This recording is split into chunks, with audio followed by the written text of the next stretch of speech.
Hey, what's up guys, Benny here and welcome to another Apex Legends video. And in this video, we're going to be looking at all the legends that you can get your hands on in Apex Legends and ranking them from the worst to the best. So hopefully this video will then be able to help you decide which legend you should play as. We're going to look at every single important detail from Legends passives, tactical and ultimate abilities, and importantly, something a lot of people don't think about, their hitboxes.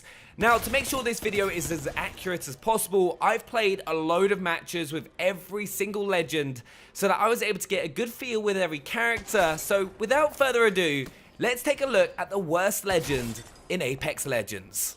That is, of course, Caustic the Toxic Trapper. There is just something about Caustic that makes him a legend that just isn't that special. And I'm sorry for all the Caustic mains out there, but his abilities only really help if you want to sit inside a building and set up shop for the entire match.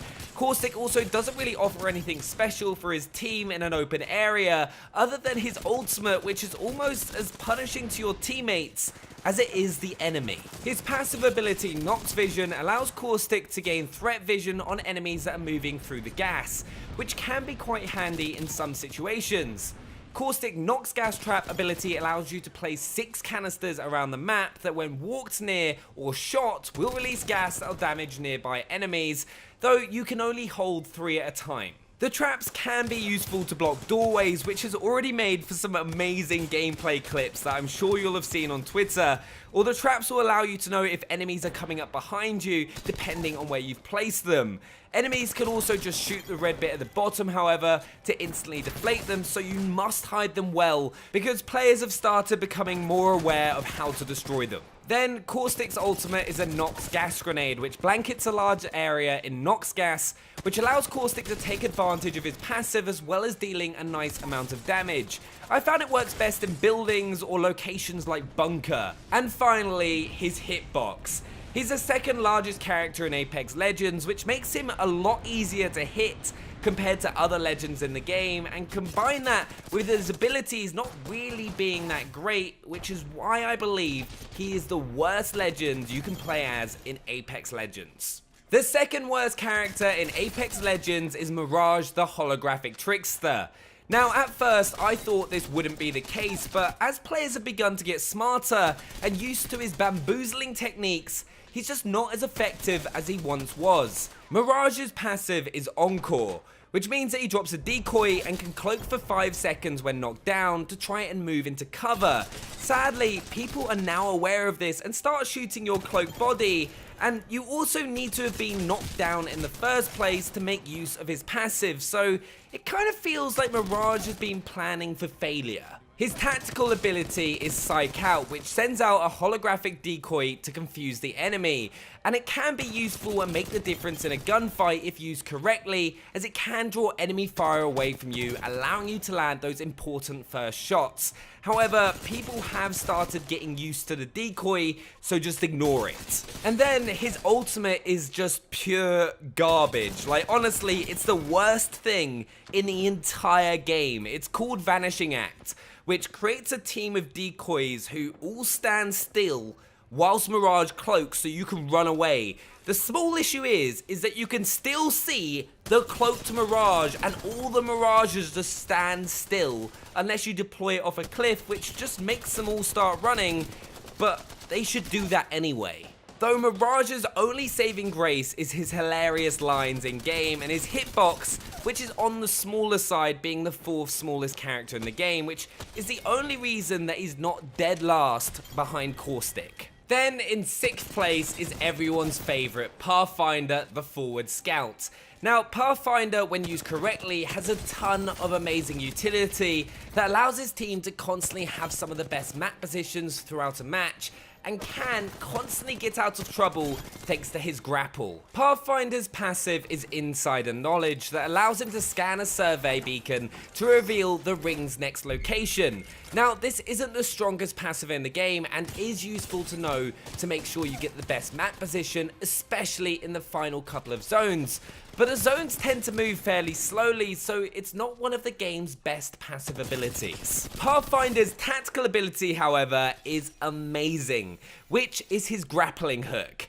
This allows you to get to out of reach places quickly, whether that's on top of a building or a cliff, and you can also get yourself out of trouble or into a great firing position that the enemy won't be expecting, which really is Pathfinder's biggest strength. Oh, and you can use it to pull an enemy towards you if they're trying to run away. His ultimate ability is his zipline gun, which creates a zipline for everyone to use. This is great if you want to get across the map quickly, if the zone's coming in, or if you're trying to escape an opposing team's gunfire. And also, if you want to get your entire team on top of a cliff, like at Skull Town, the zipline gun will get you there. Pathfinder does have the third biggest hitbox, but this could be changing as Respawn are revising character hitboxes because you can still hit Pathfinder if you shoot between his legs. If this is changed, it could make Pathfinder a better legend to use for your entire team. Next up is the fourth worst legend in Apex Legends, which really annoys me because I just really want him to be good, and that is Gibraltar. When I first read Gibraltar's abilities, I honestly thought he would be my main legend because of his passive gun shield, but to be completely honest, he's just too damn big. When you compare him to legends like Wraith, it just makes you question why you would ever choose to play as him, because I struggle to understand how anyone would miss shots against him in a gunfight. Gibraltar's passive ability is gun shield, which means that when you aim down sights, you'll deploy a gun shield that'll block incoming fire. Now, if used correctly, this can be incredible as it'll give you an extra 50 HP in a gunfight, with the gun shield also taking all excess damage from the bullet that breaks it. So, if you get hit by a Kraber shot, it'll break your gun shield and not do any damage to your armor or health, which is actually pretty damn useful. When the gun shield breaks, you can use a shield cell to replenish the gun shield straight away. Gibraltar's tactical is then Dome of Protection, which will block attacks for 15 seconds and no bullets will be able to come in or out of the shield. This is great if in a long range fight one of your team gets knocked down in the open and you need to pull off a quick revive, or if you just need to heal up. But it can be used against you if a team rushes, so do make sure to keep that in mind.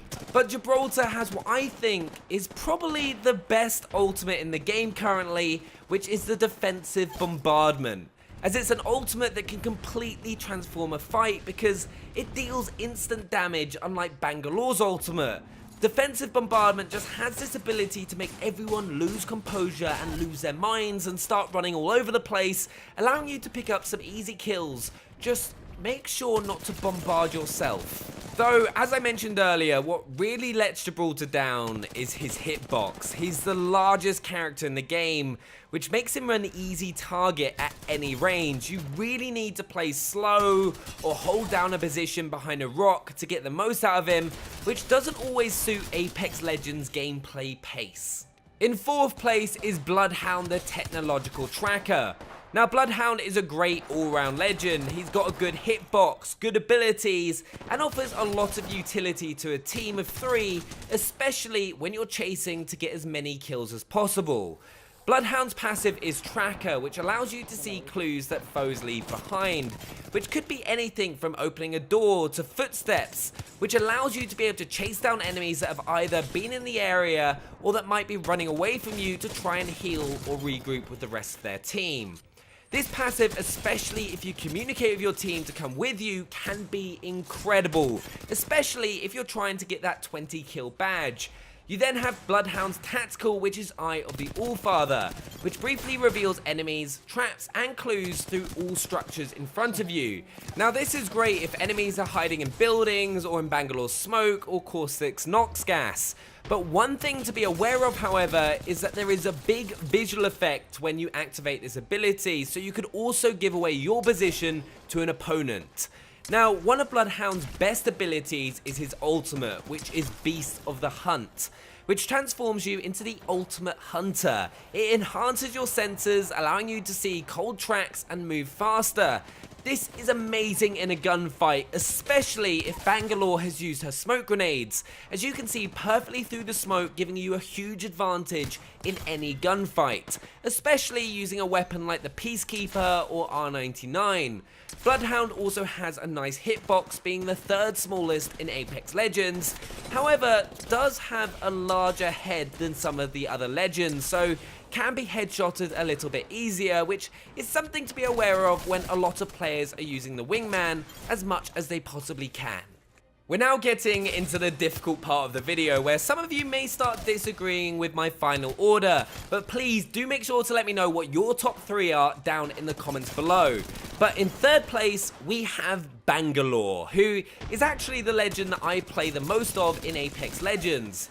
Bangalore's passive ability is double time, which means that when you take fire, you'll move faster for a brief period of time, which is an incredibly useful ability as it can help you get out of trouble and stay alive so often in Apex Legends, especially if you put away your weapons to move even faster. And that passive ability is even stronger when you combine it with Bangalore's tactical ability, which is her smoke launcher, which fires a high velocity smoke canister that explodes into a smoke wall on impact. Effectively, it's a giant smoke grenade, which you get 2 of. You want to make sure you're using it to either get out of a firefight or get into one without being picked off from a distance.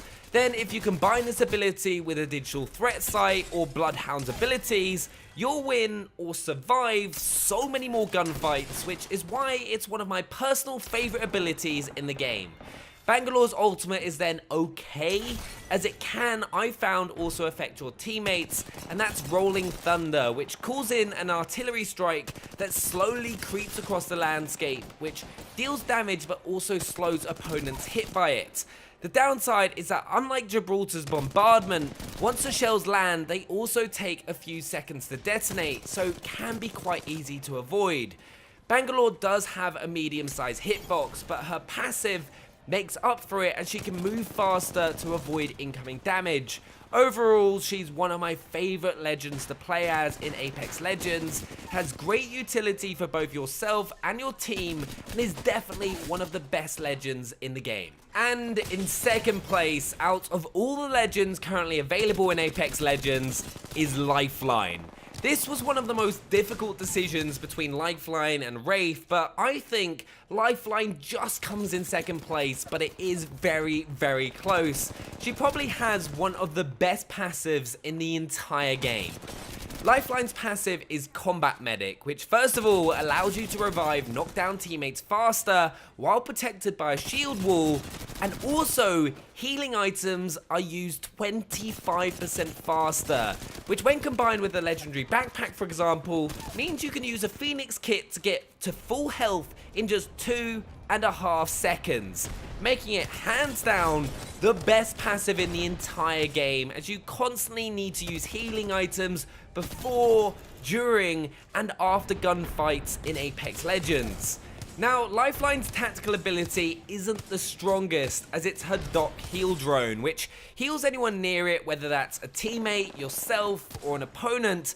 But I find this ability is way more useful at the start of a game before you've had the chance to collect a large amount of healables, but do make sure to drop it down for your teammates if you see them on low health, as it is easy to forget. Then we have Lifeline's ultimate, which is a care package, which will call in a drop pod full of high quality defensive gear, which is always going to be useful for you and your team. Just remember, use ultimate accelerants to get it quicker, as it is the slowest ultimate to get in Apex Legends, and be aware that it could also draw enemies towards you, so always be on your toes when you decide to call it in. Lifeline is also the second smallest character in Apex Legends, making her hard to hit, combined with her passive, which makes using healing items faster. She's just one of the best legends that you can use in the game, so make sure to try her out if you haven't already. And of course, in first place is Wraith. Wraith is currently the legend that has all the kill world records in Apex Legends. She's the smallest character in the game, has some amazing abilities to help find enemies, to help keep her alive, and some excellent utility for your team. First is her passive ability, which is Voices from the Void, which allows you to hear a voice when danger approaches. As far as you can tell, it is on your side, so when an enemy is nearby or spots you, you'll get a warning on your screen or from this strange voice. So when you're playing as Wraith, make sure you pay attention to those warnings, as it could make all the difference between winning and losing. Wraith's tactical is then Into the Void, which allows you to reposition safely through the safety of the void space, avoiding all damage. You can use this to stop being damaged from the zone, from a grenade, from gunfire. It is unbelievably useful if you start taking too much damage. Use this to get back to safety of your teammates or to get behind cover or onto a rooftop. Just don't forget to use it in difficult situations, as I promise you, it'll save your life and is one of the reasons she's the best legend in Apex Legends. And then, Wraith's ultimate is Dimensional Rift, which allows you to link 2 locations with portals for 80 seconds. There are so many uses for this. If you're trying to revive your teammates, for example, you can use a point outside of the zone, portal over to the respawn beacon, call your teammates in, and both you and your team can use the portal so you take minimum damage from the zone. You can also use it to get your team out of trouble, or for a down teammate to crawl through to get to a safe location to revive. But remember, when the portal is open, anyone can use it. So you can set traps, you can drop people off cliffs, you can just do anything that you can imagine with that portal, and it can be so much fun as well. And also, to boot, Wraith is also the smallest character in Apex Legends, which is one of the reasons that everyone has been able to get so many high kill games with her, because she'll just be running around all over the place and be so difficult to hit. And then when you finally start managing to land some shots on her, she'll just disappear into the void, which is the reason that she is the best character in Apex Legends. So if you want to do well consistently, master Wraith and you'll start getting 20 kill games in no time at all. But there we have it, all the legends currently available in Apex Legends, ranked from worst to the best. New ones will of course be added soon, but I'd love to know what your order is, and if you agree or disagree with any of my decisions down in the comments below. Subscribe if you're new to the channel and smash that thumbs up button, and I'll see you guys next time. Bye!